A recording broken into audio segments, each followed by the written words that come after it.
What is up? And welcome back to yet another installment of Ask PJ Braun here at Blackstone Labs. Doing one kind of on the fly because usually we give you a little bit more time between installments, but we've got important people in town we need to get in on the podcast, and we need questions to be answered that just they're floating around online. We see them. We know you guys need them answered. You guys may not have had time to get them in, so PJ is going to be the one asking the very lovely Kristen Graham all of the questions we all want to know today. So I would say give her a round of applause, but I don't think we're quite there on that like talk show host level yet. Maybe if we get a couple more subscribers on the podcast, we could start adding like artificial applause in the background. We'll have to get a guy like Howard Stern has, just does pumps and a sound guy. Yep, just a soundboard dude. Soundboard dude, yeah. You think I'm important? I like that. You are important. There'll be no living with me now. Well, it's very important to make sure that we pump up your intro because we've all seen the type of weight you can lift online, and I just don't want you to put me into a headlock. I would like to get in some sort of lock from her, but I'd prefer a scissor lock personally. Headlocks really aren't my thing, but I could totally lift up your car. True. Sounds good. So for starters, before we get into all the fun stuff that I'm going to talk about with K. Graham today, what I wanted to do was tell the story of how we met. So for starters, also, let me go backtrack even a little further. She literally just got here. She just flew in. So thank you for coming right into the podcast studio with the podcast penis on the wall right there. I don't know if you noticed that. I did notice that. We do that for the ladies. So this was planned out a while ago, but wasn't really organized until yesterday because I didn't know what was going to happen with the other people that are coming in that we'll get into in a little bit.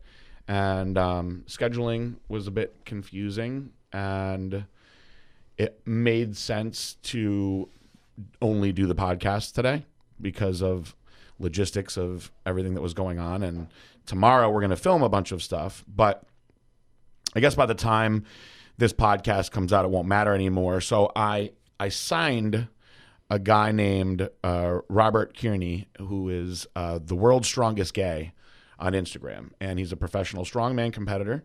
And he is coached by Derek Poundstone, who I know from childhood, who's also a legend in strongman. And the world's strongest man was this weekend. And Rob, in his first one, his goal was to make the top 10, and he was on his way there, and then he kind of fell off on the last day, and he was super bummed. He ended up 13, but he's the 13th strongest man in the world is still pretty damn awesome. So we're going to have those guys in to do a bunch of strongman stuff, but what I thought would be really awesome is I wanted to find a way to introduce our world to strongman in a different way than just saying, hey, these guys are strongmen. And so I figured, why don't I bring the strongest girl that I know, who everybody already knows and likes already, and have them basically train her. So I asked Kristen if she would come down, and she said yes. And so she came down just to be able to do these workouts with these guys. I did. I definitely did. So how far did you come specifically to pick things up and put them down? What was it, 2 hours and 45 minutes on an airplane? And I had leg day yesterday, so that was boom. Yeah. You're not afraid to say where you're from, right? No, I'm from New Jersey, Toms River, New Jersey. See, we had a guest on here that did not want anybody to know. I think everybody knows where that. She was from. The last one? No, remember I said to a certain guest, like, oh, you're from Toms River, New Jersey, and then she was like, can you guys edit that part out? I'm having a hard time recalling it, but I mean, I think I know who you're talking about. It's okay. We'll talk very small, young. Okay. Anyway, I don't want to say it because then Eric's gonna have to edit that part out. Yeah, no, we'll make it Eric's job. But I was like, oh, sorry. I mean, I don't know. There might be stalkers out there in Toms River, New Jersey, but and K. Graham don't care. Probably has like her location on Snapchat active, so they can just find her anyway. Yeah, that's a good point. Boom. How about that? If you're a girl, turn your location off on Snapchat. It's just worrisome. It is. Snapchat. So anyway, so we don't want to waste too much time bantering. So K. Graham's been with us for a while, And I met her at the Olympia, right? Mm-hmm. And I always, whenever I meet people at the Arnold or the Olympia, it's always like a blur. Like either I met you at the Arnold or the Olympia, and people are always like, no, it was the Arnold, or no, it was the Olympia, but they're like the same for me. So I met K Graham at the, I'm going to tell a very like true and funny story. So I met K Graham at the Olympia, and when she came over to me, I believe that you were with John Bartolo and a couple other people were standing around. And John Bartolo is like the gun guy. And I forget who else was standing around. Do you remember who you were with? I was with Tony from Real World Tactical. That's why. So Tony is always with John. And so she was with Tony from Real World Tactical. John was talking to him. And then I said hi to those guys. And then so when I saw Kristen standing there, I thought two things. One, this girl's really hot. And two, she's probably a fucking asshole because she has that CrossFit, like, I'm tough look. And I got a car type thing. I'll be honest with you, most of them are kind of like douchey. They really are.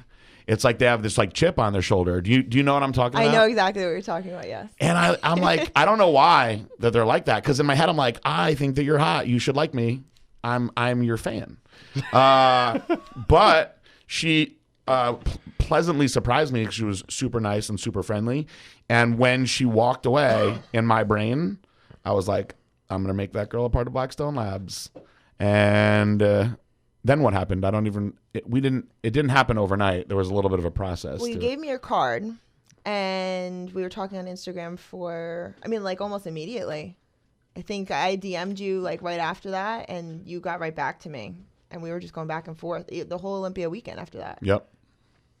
But when did I actually sign you on to Blackstone? Do you remember when it was? Officially? Yeah. January. Yeah, so I had to feel her out for a while. But I actually just kept liking her more and more. So then we signed her in January, and we've been doing videos with Joe Reiser that are really cool. Mm-hmm. And she does a lot of really neat stuff that I don't know if you guys know all about it. So I wanted to get her on here and let you guys know who K Graham really is. And I call everybody by their Instagram names, by the way. That's why I keep calling her K Graham. Makes it easier to find them on IG later too. Yeah, well, people come up to me all the time and they're like, "Hey, it's me, Jason," and I'm like, and they're like, "Gunslinger 44." And I'm like, "Oh, what's up, dude? How are you?" So like that's actually something I was just gonna say when you're talking about the Olympia and the Arnold. It's like now that I've done nowhere near as many as you, but I've done enough for myself that like to be honest, I have a really bad, really hard time with like linear time memory in my brain. So like I'm not one of these people that could be like, oh, in 2001 I was doing this, and in summer of 2004 I did this. I don't remember that. Like I don't know what time it was. I can't do that. So like people will be like, yeah, I met you at the Olympia like this year. I'm like, sure, we did, absolutely, definitely remember your face, but the time frame I have no idea. So then it was for a while when I first started going, people would come and be like, oh, my name is Jason. I'd be like, what's your Instagram name? Gunslinger 44. Oh yeah, now I know. But now there's so many Instagram names at this point that it's like, okay, are you Gunslinger underscore 4476? Or like, I actually am having a hard time keeping track of the Instagram names at this point, where it's like, I ask you, oh, well, what's your Instagram name? And like, then it doesn't help anymore. My face is still the same. And I'm like, fuck. Yeah. So now what? The moral of the story is if you want to make it easy or even possible for us to remember you, you should probably change your Instagram to just your actual name. There you go. That's why mine is mine. You know what I mean? Mm-hmm. Which I think that people should do anyway, or something close to your actual name, because you want people to remember your name. I agree. All right, so you're a wife, you're a mom, and you're jacked. But how did your fitness journey start? Because you didn't just walk into the gym jacked. There's a whole like progression. So how did it all start? Well, I guess the fitness started because I had my daughter and I was 205 pounds, if you could picture that. When you first got pregnant, how much did you weigh? So I was 125 pounds when I found out I couldn't get pregnant. Okay. Which anybody that's into fitness, I used to run a lot. Mm-hmm. So I was super, super lean, tried to figure out nutrition, which is now why I love doing people's diets. but I couldn't get pregnant. I was eating a very limited diet and ran all the time. And I was 125 pounds. Had to put on weight. So I had to study how to put on weight because the doctor was like, let's just do all these, medicines and do all these treatments and just get you pregnant. How much were you running? So most people don't know. Chris, That little laugh was like, yeah. So most people don't know. My husband Chris, he was a cop, and we always worked opposite schedules. So our joke used to be that was why our relationship was so great, because we never saw each other. So we had to do really well. Yeah. So when he retired, I was like, oh, wow, we're going to figure out like if we actually work. We're going to get a divorce Do we now. like each other or like, not? I see you more than But twice a week. because we were on opposite schedules, I would run in the morning before work, and I did P90X, if you remember that Yeah, of from back in course. the day. That's so funny because Yeah. our last guest, Mike, was just talking about P90X. Tony Yeah. Horton. He's from Connecticut, by the Yes. way. Yeah. So I did the P90X. I ran in the morning. I would run like a mile. We'd run on my lunch break at work. I would run about 4 miles. Jeez. And then I would come home and I would run because I had nothing else to do. So I'd run like about 6 miles. So I was hitting 10 plus miles a day Damn, every day. Crazy. Yeah. Yeah. And I didn't have a good relationship with food either. Anytime I ate something, I was like, oh my God, I have to go for a run. Did you Burn ever it do a off. marathon? No, I did a bunch of 5Ks. Mm-hmm. I didn't really like running to compete. It was how I was just staying really lean. Mm-hmm. So fast forward, I had cells on my cervix when I was younger. They didn't know if I'd be able to hold a baby, all these issues. So I couldn't do any fitness while I was pregnant. And then I thought that was like, I can have Big Macs and milkshakes and I can eat all this stuff that I couldn't eat before. So I went on that train, 205 pounds after Kylie was born. Wow. It was really bad, really, really bad. When you were at like 200 and the baby still wasn't there yet? I was 205 right before she was born. She was 7 pounds. So I held on to 180 pounds when I got into CrossFit. When you were that heavy, were you just like, were you just like, fuck it, I'm gonna eat whatever I want? I Excuse my know. language. I was so miserable. Really? I was so miserable. How much were you eating? Chris will laugh because I say this all the time. I just say, well, I was eating a lot of watermelon, and that's what I would tell my doctor when I would go to my visits. I ate a lot of watermelon. But he would say like, no, I was having like ice cream every night and that kind of stuff. But the rest of the day I was pretty clean. Like that's when I got the addiction. I eat like carrots and peanut butter. Anytime you see me in a competition, it's carrots and peanut butter. That's like my go-to thing. You dip the I carrot dip into the the carrots peanut into the peanut butter. So but many that better was things that you could put in peanut butter than a carrot. that was a big thing when I was pregnant. I craved it. So I feel like the that was a carrot big would thing. ruin the peanut butter. It was so good. It's sweet. It's crunchy. It's really good. It's so weird, but I like celery in peanut butter. I do. I like celery and just like peanut peanut butter. butter. And then I put So, chicken on so top. I want to go back to this whole. Wait, you say celery, peanut butter, and chicken? Yeah. I actually have seen a lot of girls put peanut butter on their chicken. I want to go back to the 200-pound thing because my mom actually got up to 200 pounds with one of my sisters, and my mom's a small lady too. So what I always wonder, like, I wonder this a lot with very fat people, and I'm not trying to offend whoever's listening to this because somebody will get offended. Is like, It's like what we do here. yeah, we offend people. So when you get to a point where you stop caring, right? Because like myself, right? Whenever I'm like bulking, as they call it in the meathead world, there's always a point where I'm like, I am disgusting. It's called cultivating mass. That sounds professional. And I can't like go any farther than that, right? So I had a buddy and his wife, she stayed super like fit for her whole pregnancy. And so at like 7 months in, she had only gained like 20 pounds. And then all of a sudden there was like this shift. And she gained like 10 pounds like fairly fast. And I was at the house and she was just like crushing a whole thing of ice cream. And I was like watching her doing it and I didn't say anything. Fuck yeah. And then the next night I was over there and she was like, hey, can you bring me that pint of ice cream? And so he gave her the ice cream and I watched her just like eat like the whole thing. And as she got to the bottom of it, I was just like watching her and she goes, what? And I go, you just don't care anymore, huh? And she's like, what do you mean? I'm like, you just don't care. Like, you're just fucking crushing pints of ice cream every night now? And she's like, I just want this goddamn baby out. And so, like, I guess for a pregnant woman, in her head, she was like, I just want this baby out. I'm going to eat whatever the hell I want. And maybe then I'll get back into, like, my fitnessy stuff after.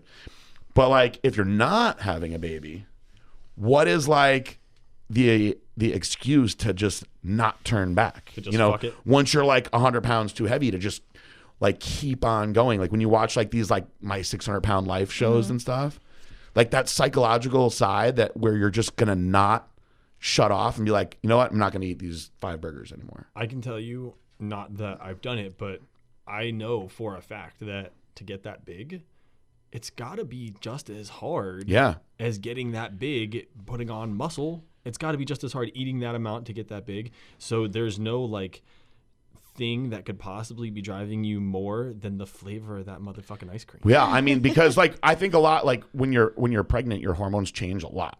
So some of the weird cravings are like hormone based. Yeah. But like, did you just eat the whole time, or was there a just point? ate. Yeah. Because I was so restricted. I always kept myself so restricted that when I could eat, or if I felt like okay, I can eat now, I just ate. I was like, screw it. Were you not I had exercising? Big Macs. I wasn't allowed. Oh, at all. Right. So you went from running. I went from 10 miles every day to just eating. Yes, and it when you go from, and I totally That's understand so now funny. when people say, you know, I can't work out. I worked out my whole life, and I literally can't. It's like you got to find something that you can do, because it mentally just messed me up so bad. Like being pregnant, I was done. I was like, I'm never doing this again. Never. It was so terrible for And me. you haven't. And I haven't, and I won't. So And how old's your daughter? my daughter's 7. And in 7 years, have you ever thought maybe I'll try this again? No. No, and One and it was done. funny. We always said we'll have 2 kids. That's what we wanted, and we both like wouldn't lock eyes. It was like he knew it was coming. Like this is like 2 years apart. This would be really good for her, and we wouldn't even like look at each other. It's like I didn't even want. I like don't touch me, don't look at me, don't get me pregnant. I want to have nothing to do with this. And then one day we looked at each other, and he's like, I really don't want to do it again. I'm like, thank God, I don't want to do it again Worked either. out. Yeah, I would love to just have one child and just be like, One is easy. you're the spoiled one. Yeah, all my friends, they're like, 1 is easy. And then as soon as they have the second one, they all are like, 2 is so much harder. 2 is so much harder. It's like double teamed. Yeah. Like why do girls want more than one?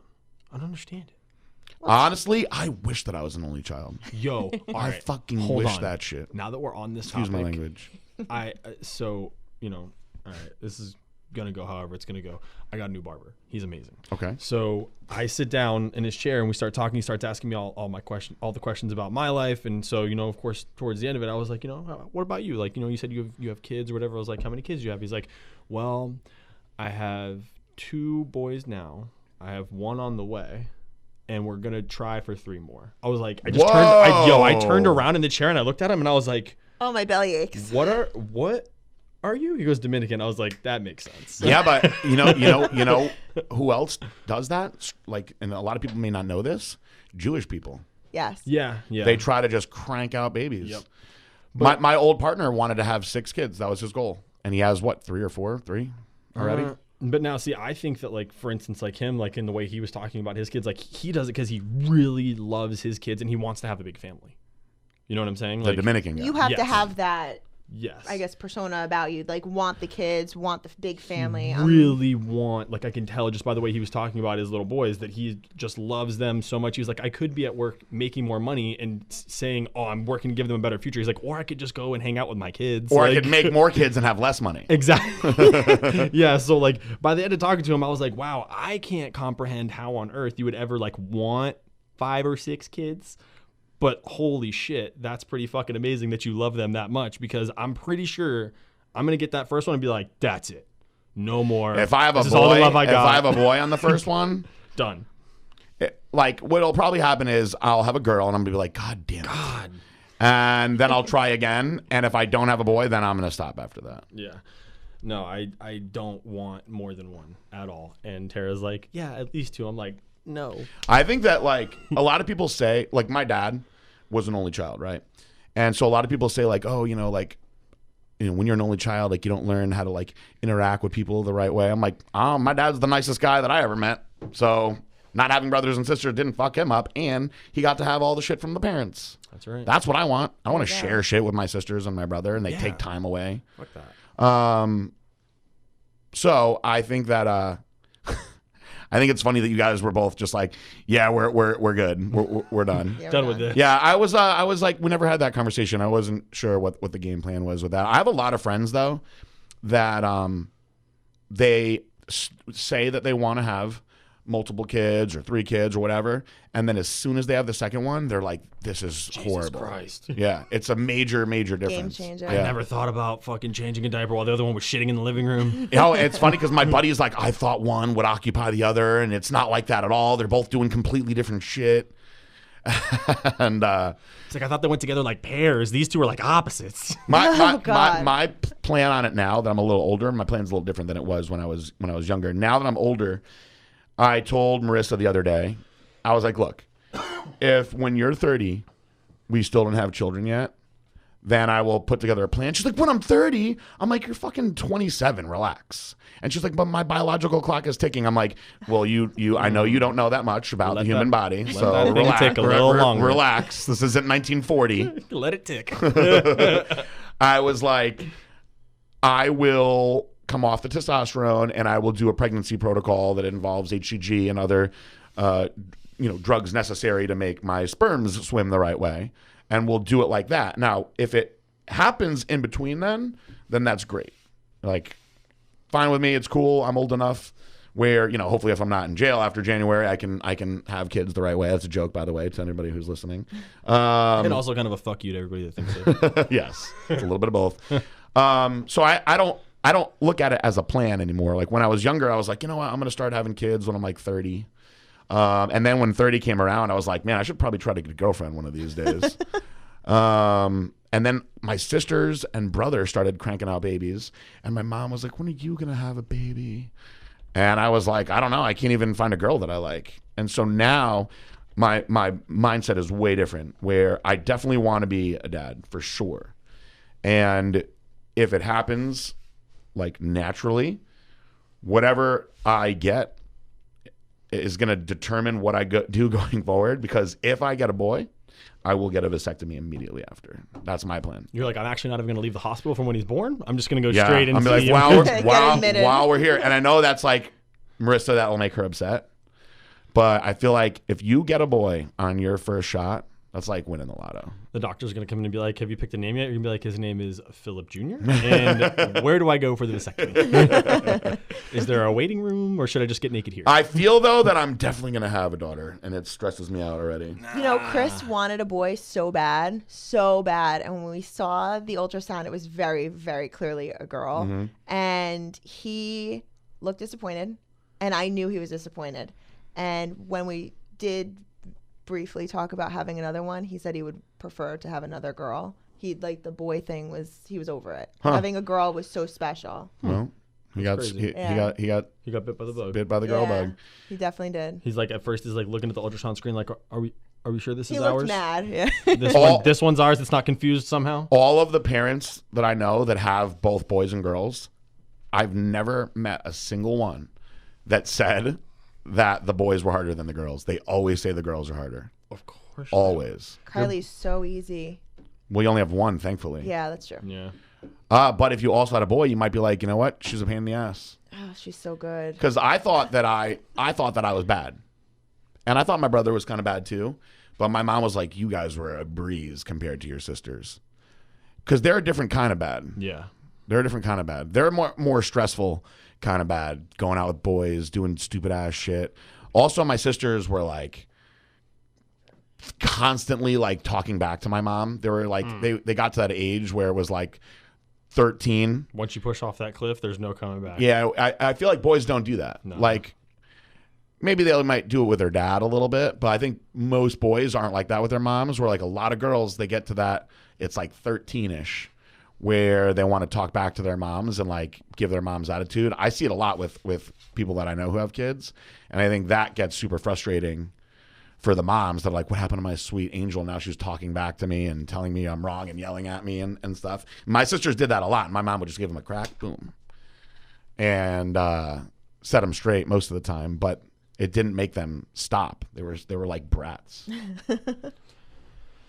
Yeah, I mean, like, obviously I would prefer to have a boy if I have to pick one, and just because I think it would be easier for me to pass on my knowledge to a boy than it would be for me to pass on my knowledge to a girl. Yeah, I got much better knowledge for a boy than for a girl. Like, what am I going to teach my daughter how to be slutty? Yeah, I can teach her that really good. Yeah, That's I don't even know how I would do there.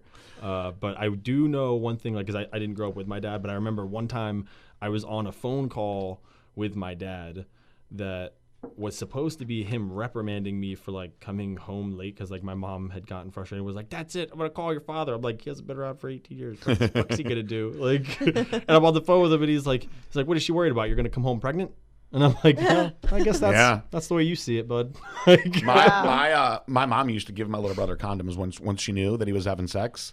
She used to just buy him condoms and be like, "Please use these." yeah.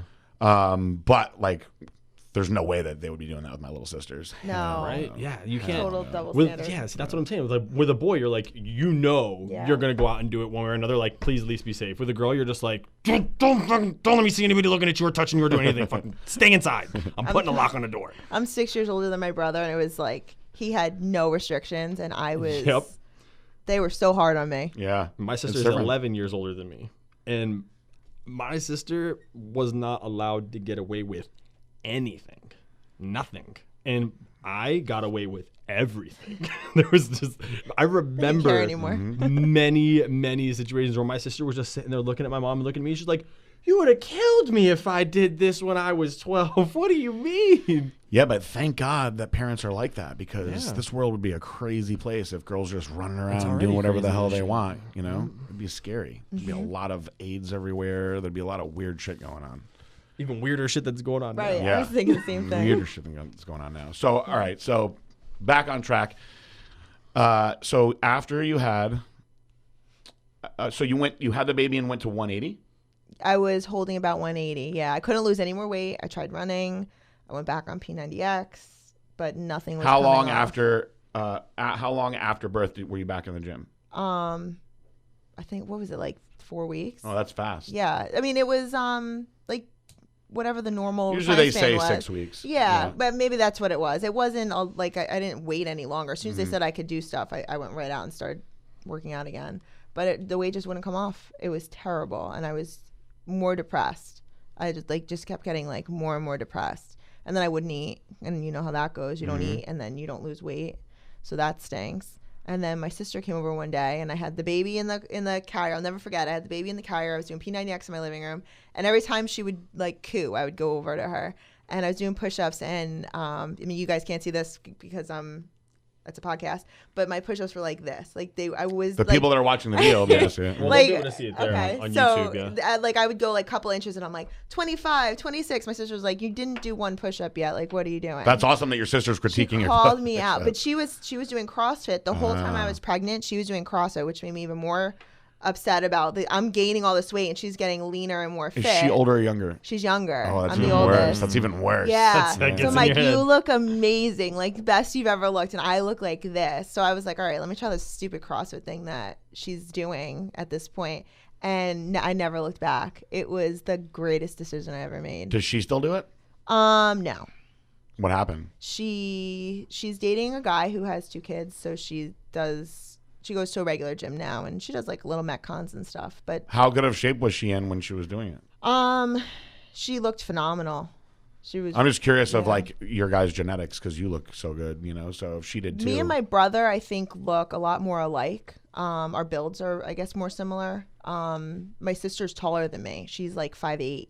Oh, wow. So we're just, yeah. And my brother's, I think my brother's like 5'9", 5'10", which isn't super tall for a guy. Does he do CrossFit?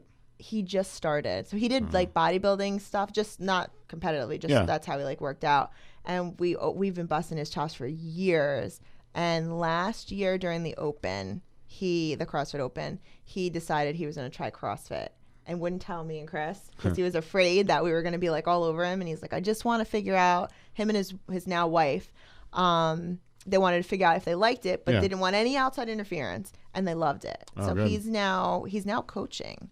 But he has like no range of motion, no mobility. It's I know hysterical that watching him. life. Like he does handstand push-ups on his fist because he can't bend his hands Yeah, back. that'd so probably be what I would have to freaking do. it's funny. So when you got into CrossFit, Mm-hmm. did you feel like you were good right away? No, I didn't understand it at first. When I first got into it, it was more fitness. I just wanted to lose the weight. But when I lost the weight, you get more competitive. And CrossFit, I mean, you're competing against everybody in the class at all times. And I mean, my mom got into it, so I could compete against her, and I would do, a harder version of the workout. She would be scaled back, but we still could get the same amount of reps and still have the same type of workout, hit the same modalities. And I was competing against everybody. I didn't care who you were. I would compete against you, and I wanted to beat everybody that was in the gym that day. And I went to a couple different CrossFit gyms, and my first open came the following year, and I was top 100, 120 in the region, which was really good for my first open. How many are in the region? Thousands. So your first one, Yeah. you were in the, what'd you say, 120? Top 100, 120. Oh, wow. So I did good, and I really only did the workouts once, one and done. Didn't really understand it completely, and I was like, wow, I did really good, and I didn't really try that hard. So next year I was like, I want to go to regionals. This is my goal. I'm going to go to regionals. So I wrote it down, and the next year I went to regionals, 2014. Do you have to qualify for that? Yeah. So how do you do that? It was top, I think it was top 60 at the time. And I had just missed it the year before by 40 or so spots. So to actually try and make it the following year was a big deal. How much different is the competition at regionals? For regionals, you go to the games. So it's a top 1%. It's the top 1% in the world qualify for this stuff. How many people are at the regionals? I think it was at the time it was 60 men and 60 women, and I think it was 30 teams. Wow. So So teams had there was 6 on a team at the time. When you went to regionals, how did you do? Not awesome. It was one of those moments I knew I had the goal to get there. I wanted to qualify and get there, and when I got there, I qualified, and I was like, oh my God, I don't know what to do. I was so overwhelmed. So I felt like I got a free pass to the athlete area, if that makes sense. So I got to go, and I got to hang out with all the pros, and it was really cool. But I wasn't prepared to compete at that level at that time. I was more of a spectator that got to work out with the pros. That's how I felt. Did you feel like you did well, though, for yourself personally? For myself, yeah. I learned how to do a handstand walk in a matter of 2 or 3 weeks. From being a soccer player my whole life, didn't do gymnastics. I didn't know how to walk on my hands. And so anything I could do well in, I actually did really well. The things that I couldn't control, I wasn't going to be able to walk 40, 50 feet on my hands. I couldn't handle that. So I did well on the things I could do well on, and I did poorly on the things that I knew that I couldn't help. So were there people that you were really looking up to that were there? Kind of. I guess at the time I was only a year into CrossFit. Well, I guess at that point 2 years into CrossFit. So I wasn't really familiar with a lot of the athletes in my area. I looked up to Julie Fouché at the time. She was one of the top athletes, but she wasn't in my region. So Okay. I wouldn't have been able to meet her at that time. Camille LeBlanc-Bazinet, she was a big deal, but she wasn't in my region. I ended up meeting a lot of athletes when Wadapalooza started happening. I met a lot of the big time athletes at Wadapalooza. When you were there and you saw a lot of the top girls walking around, did you think that okay, some of these girls got to be taking steroids? No. I always wonder that because there's so many YouTube videos and exposés on drugs and CrossFit, and some of the girls make you look small, and you're pretty jacked. Yeah. So in 2014, so we kind of joke because I'm very naive. I always was. I will second that because I've known her for a while now, guys. I'm very naive. I think I've moved out of my bubble, but I've always lived in a nice little bubble. I just how I was. I would brought like to up. be in that bubble. I let people in sometimes. That's just how I was brought up. I was always very naive, and I think fought over the years to try and be a little bit less naive. I'm not going to throw names out, but I did find out that one of my favorite CrossFit athletes is not clean. I found out last summer, and it broke my heart. And that's when I kind of realized that there's more, I guess, going on in CrossFit that I didn't necessarily believe in the past, but now I guess it's like running rampant, and people are getting Yeah. busted for it now, left and right. I think it's mainly because of the recovery. You know, like you can just. It's like when a lot of people were like, "Well, I don't understand why are pitchers taking steroids?" And I'm like, it's not necessarily because they're going to throw the ball faster. It's not going to change that really at all. It's so they can keep throwing the ball over and over and over again and recovering. Because if you think about it, like you're getting paid millions of dollars to throw this ball as hard as you fucking can, and you throw 100 balls in a night, and then you got to do it again in 5 days. You know, the shoulder and elbow are just really not made to be doing that. So if you could take something to make you be able to keep doing that so you can keep on making those millions of dollars, that's why those guys are doing that. And you look at somebody like Lance Armstrong, for instance, who now everybody hates the poor guy now. You know, every elite level cyclist was doping their blood, just the way that it is. And so I thought it was kind of silly for everybody to think that Lance Armstrong was that much better than everybody for all those years. Like the second place guy got popped for drugs, the third place guy, all these other guys that he's beating, and he's not on drugs. It's like, he's just the one that hasn't got caught yet. And so when he finally got caught, it was like, unfortunately, he said so many things that screwed himself in that regard, because I've learned that when it comes to PEDs, performance enhancing drugs, for the naive people that might not know what that word means, you know what that means, right? So when you are honest about it, people forgive you way faster. You know, like the certain baseball players that were like, look, I did it. People forgave them faster. The ones that continue to lie about it, like A-Rod, for instance, people are like, fuck that liar. And I think that unfortunately for Lance Armstrong, his legacy and everything got so wrecked because he still was the best, regardless of using the PEDs. He was beating all the other guys that were doing PEDs too. Right. But because he got busted, now he's like this like cheater. So like I've seen some of these CrossFit girls that are fucking so jacked.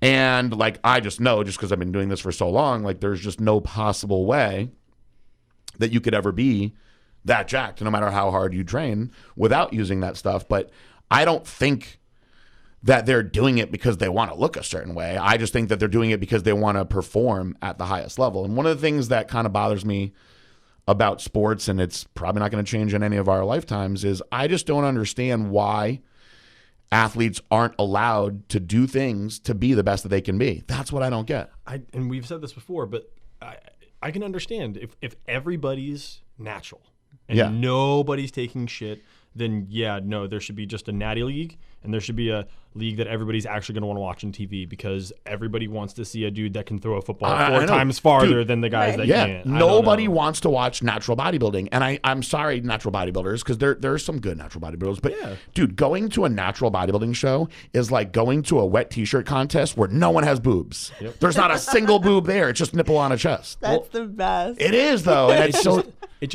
it doesn't get applied in any sport that has to do with the human body, like it does with anything that, let's say, a human builds. Let's say like a gaming competition. Well, those motherfuckers are using the fastest computers they can possibly find, and whether it's water cooled or cooled by nitrous or alien technology or whatever, those dudes are all using the same thing to have the fastest, most awesome computer to play against each other. Are they allowed to use Adderall? I think that's banned. Is it?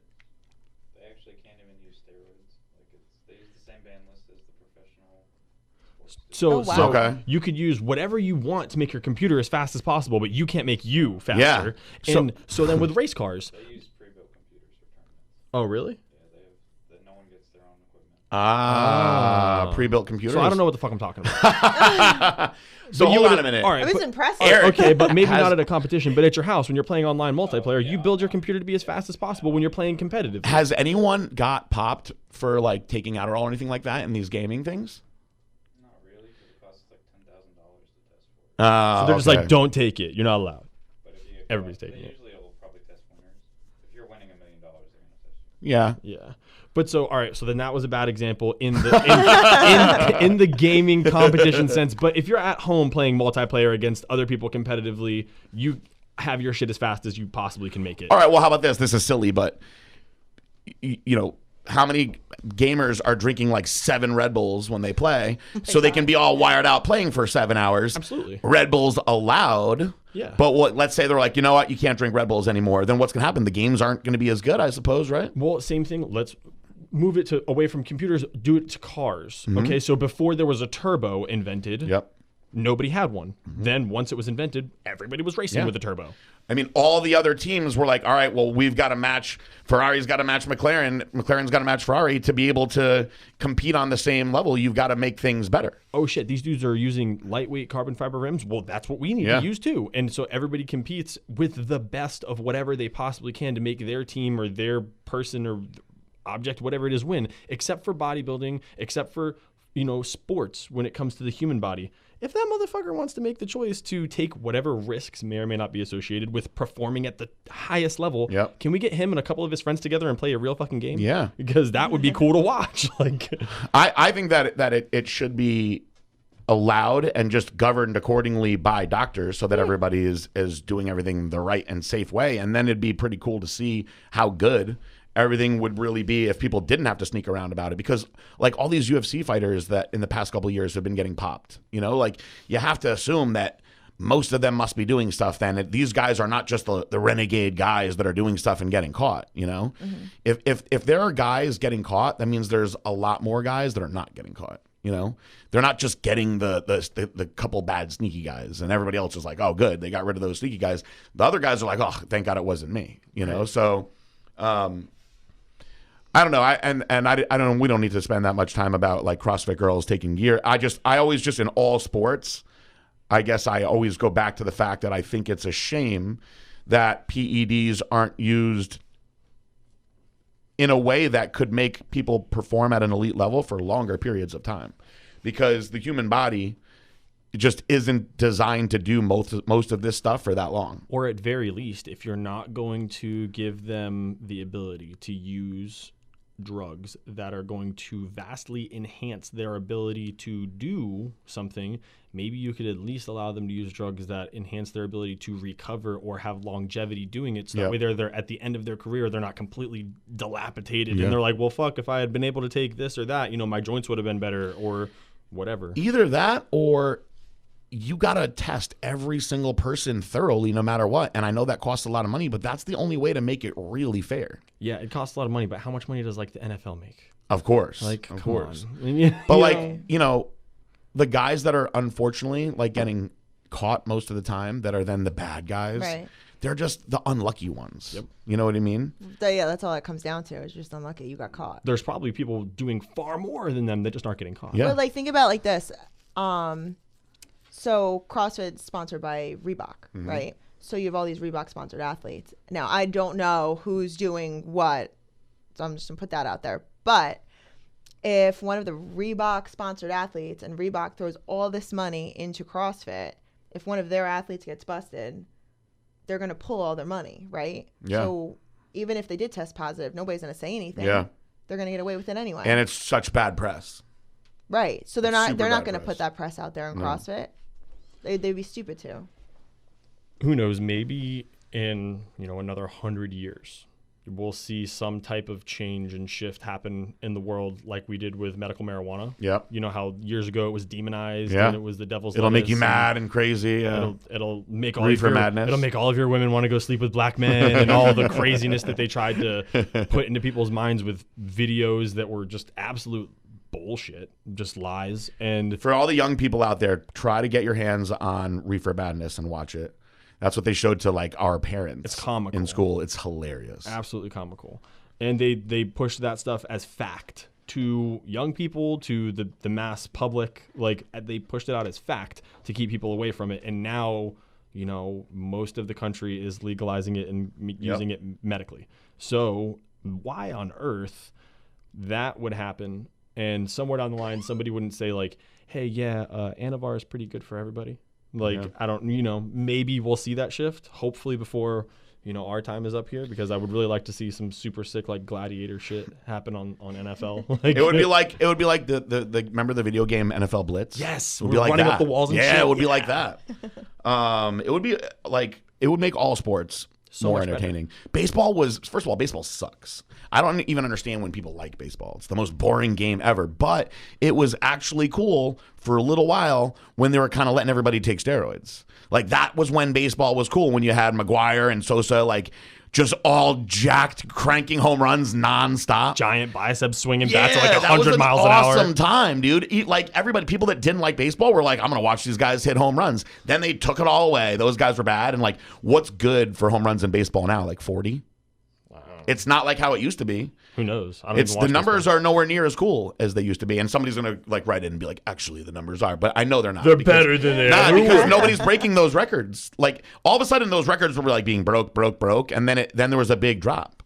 Like when Barry Bonds did it, like, and it's so funny because like to people that like weren't versed well on the subject, that didn't think anything of it. It's kind of like, how could they get older and better and bigger and stronger the whole time? Like it's called talent, baby. Yeah.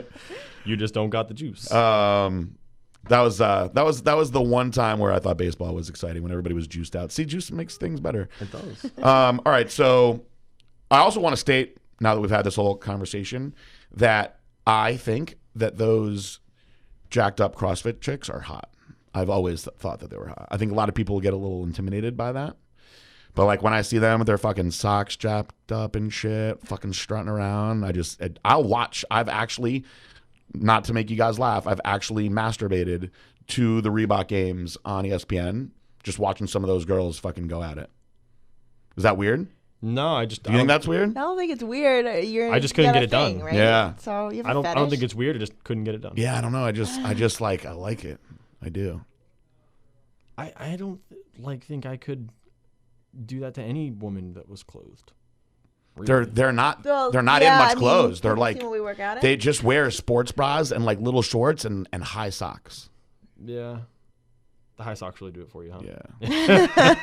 You're like, don't forget the high socks. It's like, I'm not even looking at He the outline of their definitely said pussy or high nothing. socks Do you 3 see her fucking socks, motherfucker? I like the high socks a lot. I do. It completes the That's hilarious. completes the look. All right, so you were competing in CrossFit, and then what was your next step from there? So it got they changed the game, right? So it took 60 athletes, went on to regionals, okay, in the men and the women. The following year they cut it to 20. Okay. So it got a lot harder. At the time Grid came out. I don't know if you remember hearing about the Grid League. That was like a functional fitness team sport. Oh, you didn't even know about this. So I competed for the Baltimore Anthem. It's a pro grid team. Back in 2016-ish. So tell us a little bit more about this So grid. they took, say, football, Yep. where you could think about it like this. You could turn on a TV and you could see that it's the third quarter of a football game. You could see what the score is. You know where you're at. You know how the game's going. You could turn it on any point in the game. So with CrossFit, you could start watching a Metcon. You don't really know who's doing what, who's in first. If you just turn it on, you have no idea. With the Grid League, they had 4 quadrants, so you could watch a team compete against another team. And if one team was in the third quadrant, one team was in the first quadrant, you knew that the team in the third quadrant was ahead. Yes. So they created this sport where you could actually watch in a stadium and you could follow along. You didn't have to know much about it. It was interesting, but it was still functional fitness. So you still had to have, gymnastics. You still had to have strength. Still need to do Olympic lifting. You need high level functional fitness. But in CrossFit, you have to be good at everything. So you have to be good at gymnastics. You have to be good at maybe a strongman event or two. You have to be able to power lift and deadlift and do all these things. In grid, if you were really good at moving weight, like you were great at doing clean and jerks, you could be picked up just to do clean and jerks and have to do nothing else. You would run out onto the grid, you would do your clean and jerks, and you'd get the hell off and send somebody else in to do 100 pull-ups unbroken. Oh, neat. Because somebody was really, really good at that. Okay, So kind of like that idea. It was special. It was a specialized sport. So I did the minor leagues, and I was a strength mover. I was very, very strong for the minor leagues. When I went to the pro team, I was I forgot what they considered me a utility player. So you have positions. Well, a utility player meant I could do everything. So I could go out, I could maybe finish off like a round of pull-ups and then go right in and do a whole bunch of snatches. And so I could do a little bit of everything, but I could do it all. I could do all of it very efficiently. And then you'd bring out a specialist maybe to finish up the snatches, faster because they're stronger, which was fine. So I did that. And then it kind of fell off. I don't think anybody really knows what happened to it. So it's not around anymore. It's not. So I was sponsored by Rogue American throughout most of this. And they brought me out for an event, and I met Rob Oberst, who is he's huge strongman. He's an amazing human. If you ever get the chance to talk to him, I have not. He's an amazing human. We spent the whole weekend together, did this whole event. It was great. But one of the things that they were going to do was lift this. I think it was a Trans Am, deadlift a Trans Am, and nobody could do it. Of course, he could do it. But everybody wanted a photo, like holding this Trans Am. So Rob would pick it up with one arm. He would pick up the Trans Am, and all the girls were getting a photo. And I said, I want to pull it. I want to see if I can do it. And I pulled, and it moved. It moved slowly, but it moved. And I'm standing at the top, and he lets go. And I'm like, you son of a bitch. This was like, I pulled so well on this pull that this was the one pull it was going to go up. And you took that away from me. And he's like, but you held it. Nobody else could stand at the top of the deadlift. If he let go, they fell. And I held it. The rest of the weekend, I kept trying. I couldn't lift the stupid car. I was so mad. And I'd never been had by something. I never had something where I wanted to be able to do it physically. Like, I taught myself how to handstand walk in 2 weeks. So I should be able to lift the stupid Trans Am, and I couldn't do it. I went home, had my friend who's a welder build me a deadlift platform, which I have in my backyard. And I learned how to deadlift a car, and now I can deadlift it for reps. What car were you practicing on? That was a Trans Am. I had a Lincoln MKZ at the time, so when I got it all done, I was pulling my Lincoln, and then my Mustang actually weighs more than the Lincoln. Lincoln I ended up doing for reps. The Mustang I can't rep it. Wow. Not yet, anyway. But just now I can deadlift my Mustang, which makes for great videos. So how do you actually? What do you do? Drive the car onto a lift of some sort that has a bar attached to it that you lift yourself? Yeah, it's a whole big contraption, but the car sits on the back end of it, and then it has two handles. And they have like front loaded ones too where you could pull it conventional, but the one I have, it's almost like a trap bar deadlift essentially. Like a hex box. Yeah. So I just pull it like that. So how much does the Trans Am weigh? I don't know weight wise. Somebody said, I want to say it was like close to a 500-pound deadlift. I never got to lift the Trans Am because he ended up selling it, which pissed me off even more because that's what I wanted to conquer. You just get to a point in powerlifting where you stop using weight as measurement. And you're just like, it's a 94 Trans Am. I mean, that's those strongman guys. They lift all kinds of weird shit. Yeah. I remember like when I was a kid watching them like running with refrifrigerators and shit. Yeah, it's a 69 Camaro. Odd objects. Anything counts. Anything goes. Just deadlifted 2 Priuses. I feel like the Prius would be an easy lift. Well, that's why there's 2. So, all right. So at that point, after you started deadlifting cars, I started Strongman at that point. Were powerlifters telling you that you should be a powerlifter? Because I feel like when anyone's strong, the powerlifting crew comes out and they're like, you should powerlift. You should powerlift. Like, shouldn't waste your ability. Yeah, you should powerlift. And I wish that I didn't get sucked into that crew. I think a lot of powerlifters are going to think that I talk shit about powerlifting a lot, and I don't. I just wish that I didn't do it because it fucked up my bodybuilding. And I just think there's better things to do with your time. But the powerlifting group is a very proud group, and they're very like, I don't know, a lot of the powerlifters, they just don't like the other groups, I've noticed too. It's like their group is like the elite group. So I'm surprised that you never got pulled into a powerlifting meet.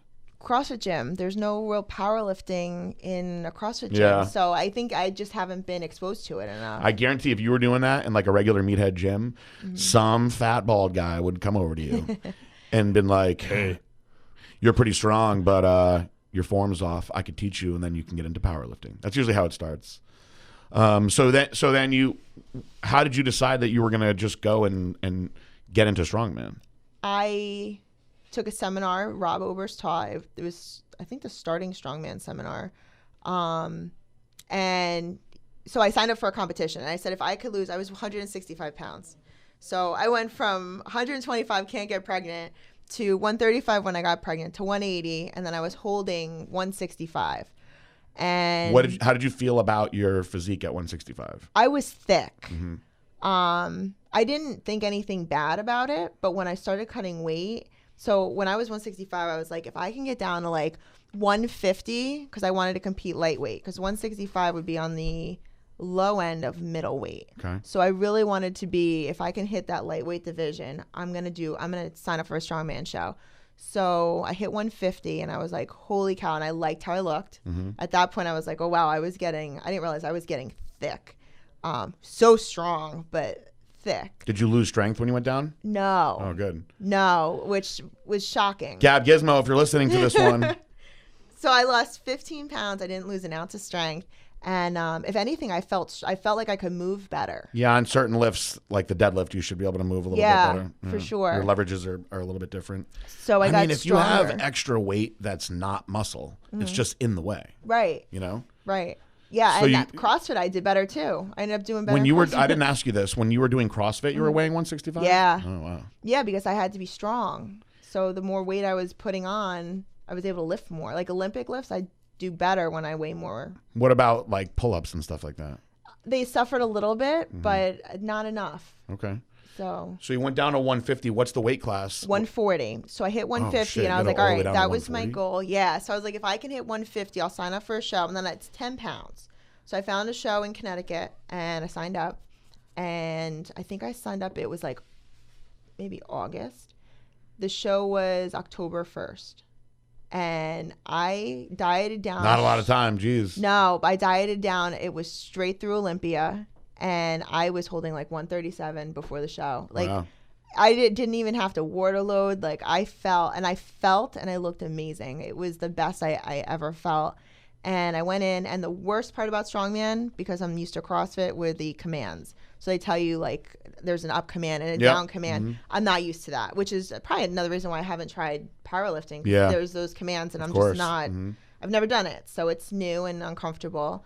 So every show I have a goal of something, it's probably something stupid, but I don't want to get a, like, I don't want to fault. So I don't want, you know, if I do like a jerk, I don't want to pull the bar down before they say it's a good rep. Yep. So I don't want to make any errors. And my last show I just did in May, and I had 0 errors the entire time, which was, And that was your first time doing that? That was my first time having no errors, yeah. So how many times have you competed in? Is it Strong Woman? No, it's Strongman. It's just Strongman, Strongman. but the women's division. Correct.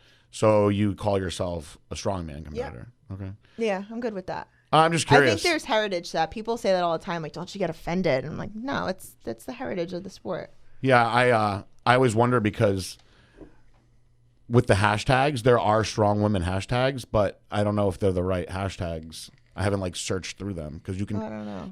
you can type in like strong women, and there's a lot that come up, but it might just be like I'm a strong woman, you know, like Right. I don't know if it's actually for strong women competing. Yeah, I mean, I guess you could hashtag anything. Yeah. It works. All right, so you're a strong man competitor, Right. And so how many times have you competed? Not a lot. So I did my first show that October. Mid-November was nationals. So I took second place at the show, qualified for nationals, and I went up to the chair. It was Matt Mills was a chair, and he said, you know, don't go to nationals. You've been doing, this is your first show. It doesn't make sense. You're not ready to compete. You know, he's like, go next year. So I was like, well, it's not like I've never competed. I've been an athlete for years. It's just a different sport. So I was like, I'm going to go. I'm going to learn, because my theory on everything is if you stop learning, you start failing. So why wouldn't I go learn and grow? So maybe I don't do great this year, but at least I'm growing and I'm learning. So next year I could do better than I did this year. Yeah. So I signed up for nationals and I went. And at the end of the first day, I was in 5th place, which was retarded. There's like no reason that I should have been in 5th place. How many girls are there? I don't remember, maybe 50 Wow. or so. So the top girl got a pro card. The top I don't know, 10 went to the Arnold. I finished in like 11th place So at the end of the second day. Do the pro cards only go to the winners of the classes? Yes. Okay. So Yeah. it's hard. It's hard. And then you also get the qualification for the Arnold, which is also a very big deal because that's for Strongman, that's Worlds. Yeah, of course. That's a huge deal. So I left Nationals and I had just missed the Arnold by 1 spot. And I just didn't want to like zero anything. That was my goal for that event because apparently there was no reason I should have even gone to the event. So I was like, I just don't want to zero anything. Well, I won the deadlift event, took first place. That was the second event of the day. I took like 5th place in the first event. Like I was doing really, What really was well. what was the number that you did in the deadlift event? I think I did 18 reps and it was a frame deadlift. And how much did it weigh? 375. No, it was more. It was 4 something. Wow. Crazy. It was a frame. Yeah, it was 4 something. But to me, it reminded me of a car deadlift, which was my, my go-to. So it was fun. What did the second place person do as far as reps in that one? Maybe 15 reps. I think I like more than won it. That's cool. Yeah. So now that you've done that, going into the next national, what is your goal? Is it just straight you want to get the pro card now, or is it? I want my pro card so bad. So I'm so hungry. What would disappoint you? Like if you got second, and you missed by 1. So now they're giving it to the top 3. Oh wow, okay. So it's a little bit different. Less people go to the Arnold. So I actually went to the Arnold my first year. So I did my first show, went to Nationals, even though I was told I shouldn't go. And then I ended up getting an overflow invite to the Arnold. And, and that was like, I had like 4 weeks to practice everything for the Arnold. And I was like, I'm going. What if I never get to go to the Arnold again? Yeah. Screw it. So I went, I competed in the Arnold, and I think I was like top 15 in the world. So that was a big deal for me. That was very cool. And then the following year, I did the Connecticut Strongest Man. I took first place. That's the one I just did the other couple weeks ago. I took second place this year. And then I went to Nationals. So, and then I missed qualifying for the Arnold by 1 spot. And so wait, how did you do at your second nationals? I think it was 11th place again. That 11 number. That 11 number. It's like just outside. But this year, or last year, I guess I should say, my intention was to only compete at nationals. I accidentally qualified for USS Nationals as well. And then I took 3rd place there. And then I competed in my first pro show. It was Pro Women's World. So and then Super League happened in the midst of all that. So I had 3 huge events in a matter of 6 weeks. So I shouldn't have done that. I should have said no. A lot on your body. Yeah, my CNS was shot. So now a lot of people, because Super League's newer, aren't going to know about Super League. So how did that all happen? Did somebody just call you on the phone and said, hey, or DM you? I sent an email to the league and I was like, what is this? Like I saw a new sport. Like, what is this? And they're like, oh, you should try it. So when I was out at nationals, my first nationals, I had a meeting with the owners of the league. And they're like, oh, we're going to be having an event in Montreal. That would be like the next possible one for you to do. So I was like, all right, like if the event definitely happens, I'll do it. So I went out there and I won. So I ended up being the interim world champ for my first ever Super League event. And I held that title through all of 2017. And then how did you lose the title? I didn't lose the title. I maintained it this year. Oh, so you're still the I'm the still champ. yeah. So how long have you been the champ for? 2 years. 2 years. Yeah. Champ and still. And still. And in my first one, you were able to like watch everybody's scores get posted, and all day I was like the top female athlete, and I'm like, oh, this is interesting. And all the athletes, all different weight classes are coming out, and I'm like, oh, I'm still on top. This is I guess I'm just better than everybody. Yeah, like it didn't matter how big the girls were. I was still so I took first place overall for all the females in all the divisions, and I took 3rd place out of all the men in all the divisions. Killing it. Yeah. Who were the first 2 men? I think Reggie Jupiter may have won the whole thing. He's bodybuilding and CrossFit out in Montreal. I don't remember who took 2nd place. How many people do Super League? Like how many people are competing? I don't know. All right. So for those of the people that are listening that don't know anything about Super League, can you explain it so they can understand it? Sure. So I want to say that your best bet is to learn how to do Metcons if you're going to get into Super League, because there's 3 different, I guess, platforms, events, if you will. One is more CrossFit style. They hate calling it that, but it really is. When you're doing a Metcon, it's more that kind of functional fitness style. You're throwing pull-ups in and jump ropes and squatting and push press, and it kind of gets more dynamic. So you have to be somewhat good at CrossFit. Then you have the more powerlifting style, where they call it like max out. So it's your bench press, your squat, and your deadlift. So you'll hit like 3 reps at each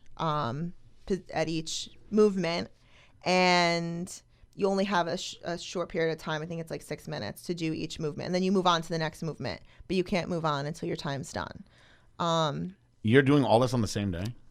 No.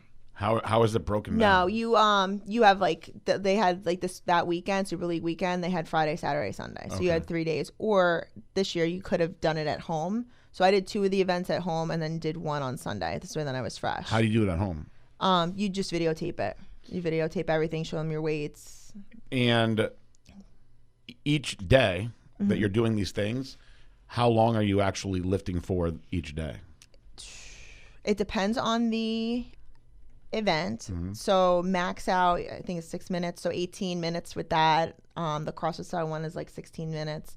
And then there's a bodybuilding type one where you do, you'll do like weighted pull-ups and strict press and dumbbell curls, squatting, bench, that kind of stuff too. That one's a little longer. I think that one's like 24 minutes. That one, I think I felt like I was going to die. Wow. That was rough. Do you see Super League growing? I mean, I hope so. It's fun. It's definitely fun. You hope so, but do you see it growing? Like CrossFit, everybody saw it explode. Yeah. You know, like there's no denying that. I don't know a lot about Super League. I know like the big name people like Larry Wheels and stuff that do it. We have a kid on the team, Alex Wolf, that does it. But outside of that, I don't really know all that much about it. It was started by the guy that owns Las Vegas Athletic Club, correct? Yes. And but not that long ago, right? Only a few years ago. Maybe 3 years. So it's new.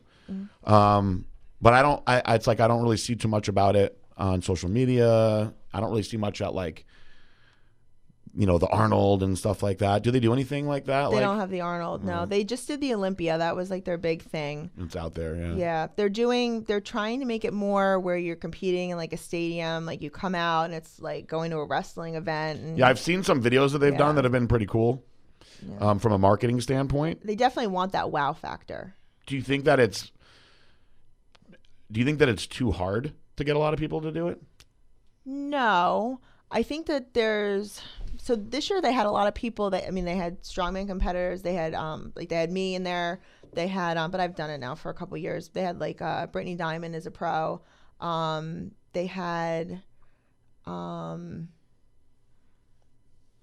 some bigger names. How do the weight classes work there? They have a lot more. They have like angel weight, featherweight, lightweight, middleweight, heavyweight. They had a lot of weight. So classes. what's your weight class there? Lightweight. Actually, no. I was lightweight for the first year. This year, I broke under 130, and I was, what is that? I guess I was featherweight. I think I was considered featherweight this year. That's 10 pounds less than your strongman weight. Yes. Do you but for the strongman you go back up to 140? Yeah. Well, USS I compete at 132, which is a cut that I hate to make. Okay. It's very painful for me, but I do it. When you first met me, I was 128 pounds. Yeah, you were pretty shredded. Yeah. But I like 140. 140 is where I'm comfortable walking around. So when is the next competition? September will be nationals in West Palm. This is Strongman Nationals. Yes. And you get the pro card there, right? Yes. That's the plan? That's the plan. When is that? September 5th, 6th, 7th. Oh, so I was just making sure it didn't interfere with the Olympics. No. It's like the first week of September. All right. So from now till then, you're not training for anything else, right? No, this is it. I'm not screwing that up again. Where does the Super League stuff fall? I think they're pushing it to November, December. Oh, so they're not doing it Olympia weekend this year. You're going to keep doing that also? I'd like to. Do you have any injuries? I don't really like to call things injuries. I have like a delt thing. Like my delt's a little sore, but It's a delt thing. It's a little delt sore. thing. It's not. It's not Wish Like injured. I just like stim. I would love to have a couple of those. Right. It's not injured. It's a stim and thing. ice. I'm fine. I don't have anything that restricts me. That's no. good. Yeah. You probably have very strong tendons. I think that certain people, like people that are typically good at CrossFit or powerlifting or strongman, have better tendons than the average person. Because muscle is muscle. Muscle, soft tissue grows, it repairs at the rate that it does. But when you wreck your tendons and your ligaments, they're just wrecked. They're never the same ever again. Also, muscle actually doesn't age the way that joints and tendons do. Like soft tissue, if you keep it healthy, it'll keep performing and performing. The skin ages, the bones age, the ligaments age, but the soft tissue can stay healthy. And that's why you ever look at like an old guy that's been running his whole life and he's got jacked, good looking calves. It's because he's just continued stimulating them all those years. And so you can also take like an old guy that decides that he's going to get on some HRT in his 50s. And then all of a sudden in his 60s, he's got way more muscle. Everything looks good, but he's got that old skin. Right. The skin, you can't turn back the time on, but the muscle, you can keep improving. But when the joints and the tendons are beat up, they're beat up. So staying healthy for you is you'll probably just keep getting better as long as you stay healthy with everything. Well, one thing I learned, I guess, I don't know, a couple years ago, I did get hurt. I tore my pec. Oh, that's a rough one. It was a partial tear, and How did you do that? handstand push-ups. So those strict Not on the bench press like most people. No, I know it's a weird one. I was doing a workout, and I remember, I'll never forget it. Chris came over to me and he was like, it was like 50 strict handstand push-ups, and I suck at strict handstand. I could kip them all day, but I could do, it's the strict ones I hate. And I was doing them, and it was in my program, and I'm like, well, coach wants me to do 50 strict handstand push-ups, and it's a Metcon. I'm clearly not getting the stimulus of the Metcon. So he comes over to me as a coach, and he's like, Kristen, just kip them. Like, this is embarrassing to watch. Let's just move on. And I was like, he wants to do 50. I'm going to do 50. I'm going to get through them. So I do my 50. I start to bang out muscle ups, and I kip up, and I hold myself, and I can't press. And I'm like, oh, something's not connecting. Something's wrong. So I come in the gym the next day and I can't even do a pull-up. I'm like, oh, something's not right. Something's really wrong. So I go to the doctor and I have a partial tear in my pec. So you tore your pec, but you didn't even feel it tear? I didn't feel it tear. What a machine. No, but the pain that I had afterwards, and every time I tried to get into any kind of movement where I would have to activate anything in my pec, was unbearable. Did it get all black and blue? No. Not at all. No, it was partial tear. So we PT'd it back to full strength. And that year I wasn't supposed to do the open. And I said I have to because it's the open and I have to do it. And I didn't sit it out, and it was one of my best finishes. How long ago was this? This was 2015 or 16 open. So 3 years ago about? Yeah. Does it bother you at all now?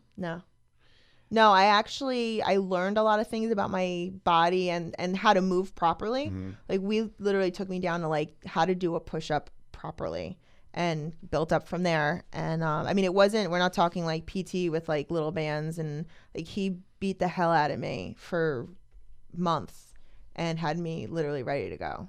Wow. So That's unfortunate, but at the same time fortunate that you didn't have to have reconstruction on it. right. But the thing I learned to listen to my body. So my body says no, I actually listen to it. So if I'm supposed to do, deadlifts today, and my body's saying like, oh, Kristen, you really shouldn't do that today. You are beat up. I won't do deadlifts today. I could do them tomorrow. Yeah. There's always tomorrow. That's very good advice, listeners. Yeah. I tell you guys all the time, your body, when it's telling you that something hurts bad, that's a message, and you have to listen. All the dumb times that when I was young that I was like, I can push through this pain. All I did was keep making myself way worse. And now I can't do most of the things that I used to love doing because of all the bad injuries that I suffered over the years, that if I didn't have an ego or if I didn't want to be, so tough, I could have listened and still been doing a lot of that fun stuff now. So you have to listen to your body. That's good advice. So now that you have been doing, like these big expo events and stuff, and you're watching the bodybuilding and fitness and figure shows, have you thought to yourself about possibly getting into physique competitions? Up until what was it, last week? I did that one show. Yeah, Kay Graham handed out trophies for us up in last minute too. She bailed us out because we didn't have anybody up there. I was very happy. I saw the pictures. That she came through. I thought you looked super hot actually on stage, holding up the bikini girl's arms like that. Actually, you had the stance down. That's actually the proper stance. So he's gonna kill me for saying this, but Chris showed me how to do the stance. Oh, Chris knew. How did he know? Because he's really good. Like, he'll study everything. He's very, very good with that stuff. So we go in and we're watching the show and how it's all happening, and there's other girls giving out awards before me. And he's like, you have to, like, this is how all of the people are doing it. You have to do it like this, or you're going to look stupid. And he's like, you don't embarrass me. I'm like, oh my God, this is so bad. So I'm trying to do like the stance and the toe point, and he's ripping me apart. He's so mean. Yeah, so but when I saw the picture, I was like, oh, she must have done this somewhere else before. No. Chris made sure that I knew exactly how to stand every time. That is hilarious. Yeah, he was very meticulous with that. So getting out of we've talked a lot about fitness, which is what I wanted to talk about with you anyway. But getting towards the end of this episode, I want to talk about some of the cool things that you do outside of the gym, and my favorite one being all of the reptile stuff. So we can talk about that a little bit. It's my favorite.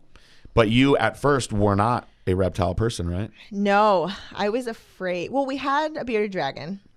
Which doesn't even count, by right. the way. It's like having a dog in a tank. When people are like, oh, my kid wants a reptile, and like the parents don't want a reptile, they're like, what should I do? I'm like, get him a bearded dragon. It's very simple. Yeah. It's like the easiest thing to take They care just of. sit there. You can't screw it up. See, that really... Shelby has a beard, or had a bearded dragon. That really makes me feel What bad. she do? Did she kill it? I think when she moved, she just gave it away. Okay. I'm like, give it away. You could bring that thing anywhere. When I was a kid, I thought that like bearded dragons are the coolest thing ever because I really liked that movie Holes. That's a large one. So that is a large. That's a large bearded dragon. I really liked that movie because Shia LaBeouf is awesome. Yeah. And I actually read the book. So when the movie came out, I was like, fuck yeah, I love that book. I'm gonna go watch this movie. So I, watch Holes, become obsessed with bearded dragons. Of course I want one. Of course I want a cool colored one. Yep. So they have some cool colored ones. Dude, they have some really sick different like morphs or whatever. Yellow. Yeah, they've got like crazy like rainbow colored bearded dragons now and like all kinds of craziness. So I'm like, I want one of these awesome things. So I bought a young little baby bearded dragon that had like... I didn't know this, I don't think. From a breeder. This was years ago. Okay. From a breeder that had like... When I went to his house, he had like hundreds of multicolored bearded dragons in his house. Weirdest part was he was like a really ghetto thuggin' black dude with gold teeth that drove a motorcycle that I never would have guessed. Wow. Sold bearded dragons. Do you remember the name of his like his facility? This was like a business? side hustle. This is like, it was just his side hustle. Yeah, this was out of his apartment. I got these beardies, yo. No, I was at a pet store one day talking to the girl behind the counter. Oh, he lured you out? About no. Yeah. I was in the pet store talking to the girl about bearded dragons, and they were like, "We don't sell bearded dragons." And the dude behind me was like, "I sell bearded dragons." I was like, "That's hilarious." Yo, I sell bearded dragons. I got these beardies outside. And you went to his house. And I went to his house. Oh my God, my mom would have killed me. And well, actually, me and my cousin went to his house, and we both got bearded dragons. So you left the pet store and just drove to his house? Yeah. How far was it? Like 10 minutes. Oh, that's not bad. Yeah, no. Was there anything about it that like spooked you out going there? How old were you? Probably like 16. All right. My cousin's a little older than me though. Now, when you got there, did you think that you were going to see like a few, a lot? Like, what did you expect? Well, he was there getting like stuff for them, like lights or something for them, and for new cages that he got. And he was like, yeah, like I'll show you pictures of all the bearded dragons at my house. So I could see that like the dude had a ton of bearded dragons, and I just didn't expect when I got there that literally floor to ceiling, almost every room of his house was filled with different types of bearded dragons. I was like, this is like your real deal hustle. He's like, I love bearded dragons, man. I was just like, this is insane. And how, sorry that I'm doing that. It's annoying. My phone is broken. It's good. And it's like the only way I can get it to turn back on. How expensive were they? What was you charging for? He had like it would range like depending on what colors you wanted and how crazy it was. You could get like a more expensive one, but I think we paid like $80 or $90 each for the little ones that we got. That's reasonable. Of course, like but he had, the older versions of the same breed already fully grown, and like the colors were insane once they were big. You know what I'm saying? They got so much brighter and crazier, and I just could not keep a fucking bearded dragon alive. I killed like 3. Uh, I did everything I could. man. I literally did. I bought everything you could buy to keep bearded dragons alive, and just they all just. you know kept what's? dying. I'll tell you what's hard to keep alive. Fucking leopard geckos. They're so goddamn hard to keep alive, and it's like lot of my friends have the those. funniest thing is like they're so lame. Like Don't people, do shit. people think they're cute. Like girls are always like, "Oh, the geckos are cute," but they don't really do shit. They just sit there, and like, I mean, you could take it out and handle them. I actually sent Chris a video of my leopard gecko this weekend, and it's a random little side story there. So, but like after I hold him for a few minutes, I'm like, all right, and then I put him away. And so I've had 4 leopard geckos, and I'm down to 1. And it's funny because like I was talking about it with the guys at the pet store that I go to, the Jungle, and this one kid Lorenzo, he doesn't work there anymore, and he was like, man, I got rhinoceros iguanas, I got a water monitor, I got this. He goes like, listen to all his shit, and he goes, I cannot keep a goddamn leopard gecko to stay alive. And I'm like, really, you too? And he's like, man, it's just hit or miss. He's like, some people have them things for years, and then we got a lot of people in here that are like, you know, my leopard gecko died after 2 weeks or this or that. And that's like the only one. Like I've had things die over the years. That's the only one that I've had like straight bad luck on. Started out with 2, then decided that I was going to get 2 more, and so I had 4. And the first one died pretty fast. And the second one lived for a while. And then of the second pair that I got shortly after that, one of those is still alive. And the other one died not fast, but like within a year or so. It just, they get weird. And then all of a sudden they get like all skinny and weird. And then they don't want to eat for whatever reason. And there's unfortunately not a lot of like doctors for this kind of stuff. Like you can find specialists, but it's not like you can go to the regular, like where you bring your cat and dog and be like, hey, my leopard geckos Needs a surgery. Yeah. But there are specialists down in Florida because there's so many like people that do reptiles down here. There are specialists that'll do stuff like that. And we show the vets in our area how to handle the snakes. Yeah, they're like, They what don't the know. fuck? What do I do with this creature? How many snakes do you guys have? I think it's at 45, and I think tomorrow we have another one coming. Is this going to be the pair for your Daisy? It is. So Daisy is my Burmese python. yeah, Daisy for is her those that Burmese don't python. know. Very pretty. She's going to be huge. What's the biggest snake you have right now? We have 2 reticulated pythons. They're super dwarfs. So they're 8 feet apiece.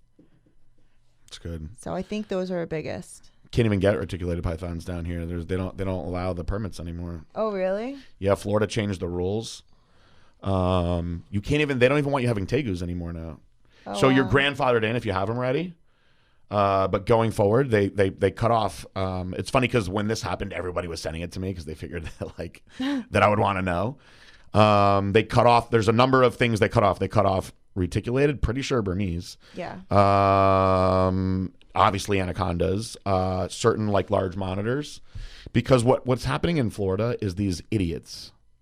Like Florida's like the capital of the world for these idiots that let their shits just go out into the wild. Are we about to get on a super snake topic? Because Yes. I will talk about super snakes for We're going to take a few minutes to talk about super snakes and we'll wrap it up after that. So in Florida, all these idiots that don't want to take care of their snakes and shit anymore. And they do this with large lizards too. There was a point where like there was this little part of Florida that had all these massive monitors that obviously don't live in this little part of Florida that were eating people's cats and dogs. And they grew to that point. But the snake problem is in the Everglades, all these different snakes that people are letting out have started morphing into these crazy, weird new species. Oh, they're breeding together all Yeah. different types Yeah. of snakes. And they're getting these monstrous, crazy snakes. Well, like there's this apparent, very possible theory that if an anaconda and I guess one of those reticulated pythons were to get together, that they are close enough in genome that they could create a hybrid snake, which would be the best parts of both of those snakes together and less of the downsides, and it would just be a giant, really fast moving killer worm. Oh my God. Yeah. So they're now, because of that, they like put this law out this year. It was either this year or the end of last year. It's too late. where they were like, no, now you guys are not allowed to have all this shit. They're Like, already roaming. yeah, I mean, they're out there. People find snakes and like big water snakes in their toilets here all the time. Yeah. Oh, Crazy shit. man. Like you open up your toilet seat and boom, there's an anaconda head in your fucking I mean, toilet. Josh found a snake right in my driveway one day that wasn't supposed to be there. Oh, wow. He ran inside. He was like, dude, there's a fucking snake in your driveway. And I went outside and I was like, that's somebody's ball python. I almost hit it. I almost hit it with the car. It was at night, and I was leaving his house, and I'm driving away, and in the headlight, just a little bit, I seen what it looked like a puddle, like water moving, Right. and then it moved, and I was like, water don't fucking move like that. So I stopped and I got out of the car and I turned around and I was like, there's a motherfucking snake in the middle of the road outside this dude's house, and it's not his snake, I don't think. And it came to my house, which is hilarious. Yeah. Of all the funny. places to go. PJ, take care of me. Yeah, literally. We still have it, right? I think Clay has that snake now. Did Clay take that snake?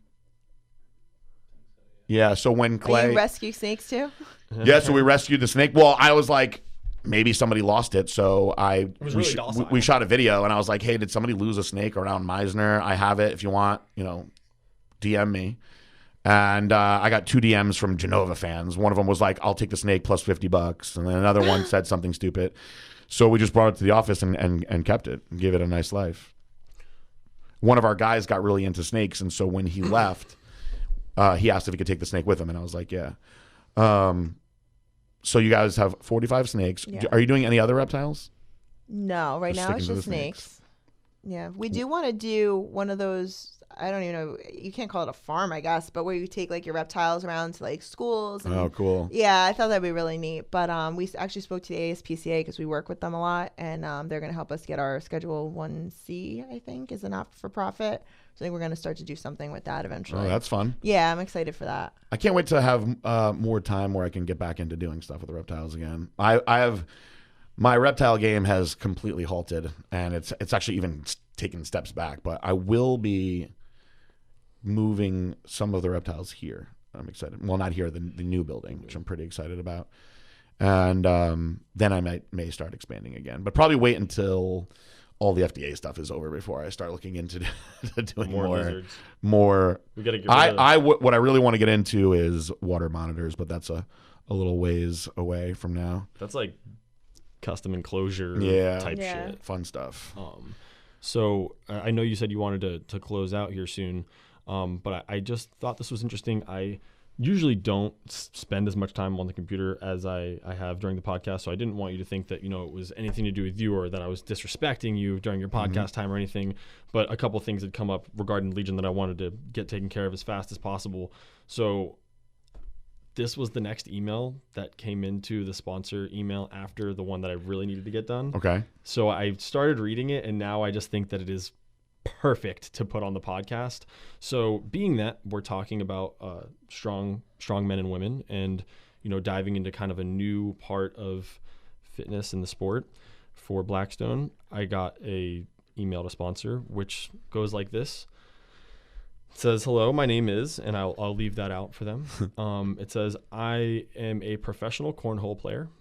Yes, cornhole has professional players. All right. I play for the American Cornhole Organization, which thousands of players compete, and only the top 80 players in the world are considered professional players. Cornhole is one of the largest and fastest growing sports in the world right now, runs on ESPN, and also looking to be an Olympic sport in 2020. Wow. I'm currently seeking sponsorship. A sponsorship would cover my travel expenses to compete in these tournaments. In return, I will wear the company's logo on my professional jerseys, interviews, and promote the company through my social media pages. If this is something you may be interested in, I would love to hear from you. If not, I totally understand. Cornhole is a growing sport, so many are not too familiar with how popular and fast the sport is growing. As far as the sponsor, it would be $1,500, and once again, that's for my travel expenses, tournament cost, and having the company logo added to my jerseys. Looking forward to hearing from you. Thanks in advance. What is cornhole?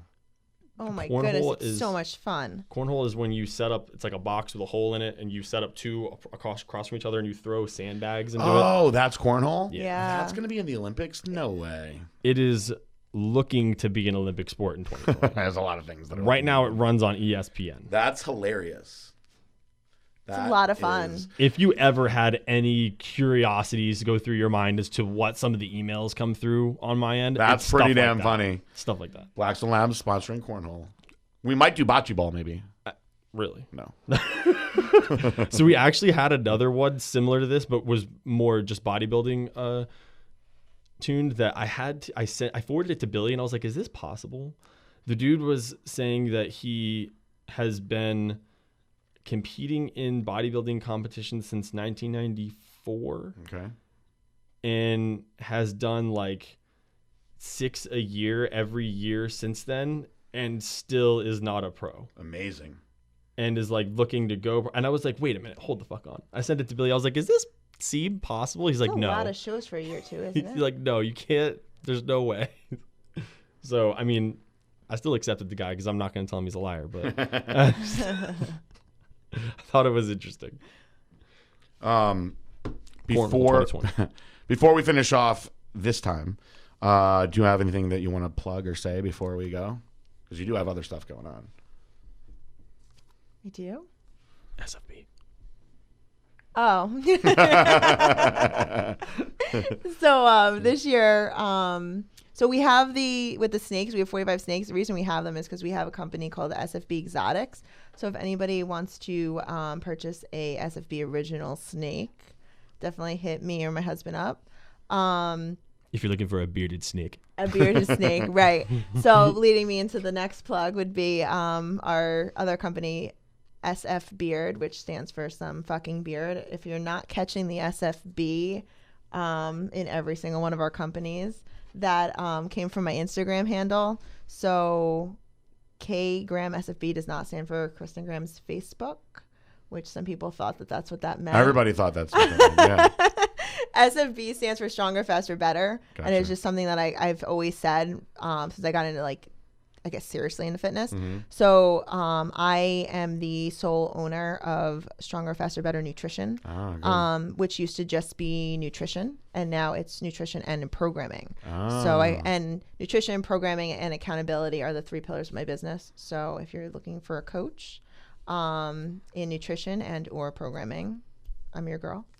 So that's what the SFB stands for, and it's kind of not our Facebook. It's not my Facebook, but it's kind of plugged into the 3 businesses, and everything kind of came under an umbrella. And Very I work cool. with my husband. Do you have anybody that does the coaching, has a snake and a beard all together? Do I have anybody that I work with? Yeah. Did anybody come in and they're like, look, I want a snake, I got a beard, and I want you to coach me? Missing the beard. I have snakes and fitness, but I don't have the beard trifecta. No, That'll be a one. good accomplishment when you have that. No, The yeah. trifecta. Well, Chris, I mean, does he count? Because he's No, he almost doesn't down count. 30 Nope. pounds. Nope, he doesn't count.